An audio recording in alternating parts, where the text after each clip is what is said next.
Progressive pensioners association Jabalpur एवं कृषि विश्वविद्यालय पेंशनर्स एसोसिएशन के संयुक्त तत्वावधान में संभागीय सम्मेलन आयोजित हुआ। इस सम्मेलन में प्रांताध्यक्ष ओपी भदौरिया, जगदीश चौबे एवं वीरेंद्र तिवारी ने पेंशनर्स की मांगों के संबंध में सभी अतिथियों को अवगत कराया। संगठन की मांग है कि धारा 49/6 को समाप्त किया जाए, सभी को आयुष्मान योजना का लाभ दिया जाए, 79 वर्ष की आयु पूर्ण होने पर 20% वेतन वृद्धि का लाभ दिया जाए, जवाहरलाल नेहरू कृषि विश्वविद्यालय एवं नानाजी देशमुख पशु चिकित्सा विज्ञान विश्वविद्यालय के पेंशनर्स को 7वें वेतनमान से पेंशन प्रदान की जाए और आश्रित बेटी, अविवाहित, विधवा, दिव्यांग बेटी को आजीवन परिवार पेंशन प्रदान की जाए। संभागीय सम्मेलन में बड़ी संख्या में पेंशनर्स शामिल रहे।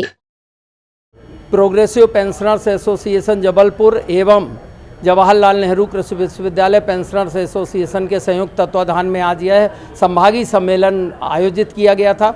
इस संभागीय सम्मेलन में बढ़ चढ़कर हमारे पेंशनर साथियों ने हिस्सा लिया। इसमें हमारे प्रांताध्यक्ष ओपी भदौरिया, हमारे जबलपुर कृषि विश्वविद्यालय के कुलगुरु डॉक्टर पीके मिश्रा, हमारे जनप्रतिनिधि भाई कमलेश अग्रवाल जी पार्षद, सभी ने संबोधन दिया।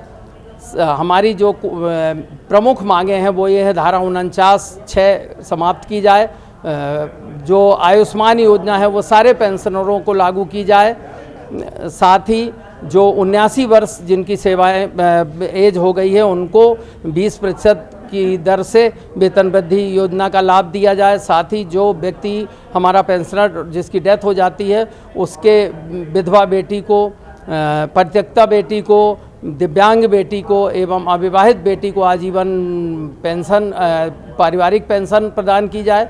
साथ ही धारा 49 भी समाप्त करने के लिए हमने प्रधानमंत्री जी से आग्रह किया है कि जो झाबुआ से मध्य प्रदेश के केंद्र में मंत्री हैं उन्होंने मध्यस्थता करके प्रधानमंत्री तक यह बात पहुंचाई है। हमें थोड़े दिन में समय मिलने वाला है जिससे हम प्रधानमंत्री जी के समक्ष यह बात उठाएंगे। धारा 49 भी डिस्क्रिमिनेशन की धारा है जो भेदभाव पैदा करती है। किसी अन्य देश के प्रदेशों में ये लागू नहीं है लेकिन मध्य प्रदेश में लागू है। इसलिए हमारे जो साथी हैं उनको 4-4, 6-6, 8-8 महीने डीआर नहीं मिल पाता है और यदि डीआर नहीं मिलता है तो उतने रुपए का नुकसान हो जाता है जिससे हमारे पेंशनर साथी आर्थिक हानि का शिकार होते हैं। निश्चित रूप से आज पेंशनर्स एसोसिएशन का संभागीय अधिवेशन प्रारंभ हुआ। हम सब जानते हैं कि जो हमारे पेंशनर्स हैं 70% अपना जीवन इन्होंने सिर्फ सरकारी नौकरी में और देश सेवा में लगाया है और जब इनकी कोई समस्या आती है तो निश्चित रूप से हम परेशान होते हैं।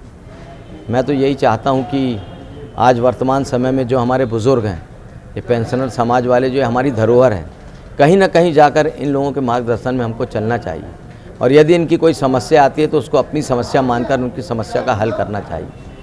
मुझे ऐसा लगता है कि हमारी सरकार भी इस मामले में संवेदनशील है और मैं चाहता हूं कि इनकी जो भी समस्या है वो जल्दी से जल्द निपटाई जाए, क्योंकि आने वाला समय आज आप देख रहे हो कि जो हमारे बुज़ुर्ग हैं, जो पेंशनर्स हैं, इन्हीं लोगों के मार्गदर्शन पे हम सब अपना रास्ता बनाए हुए हैं। और आज हम जब इस कार्यक्रम में आए तो हमें ऐसा लगा कि हम अपने अभिभावक के बीच में बैठे हुए हैं, अपने पालक के बीच में बैठे हुए हैं और इन सभी से हमको आशीर्वाद मिलता है और उनके बताए हुए मार्ग पर यदि हम चलेंगे तो कहीं ना कहीं जाकर हमारे शहर का विकास भी होगा।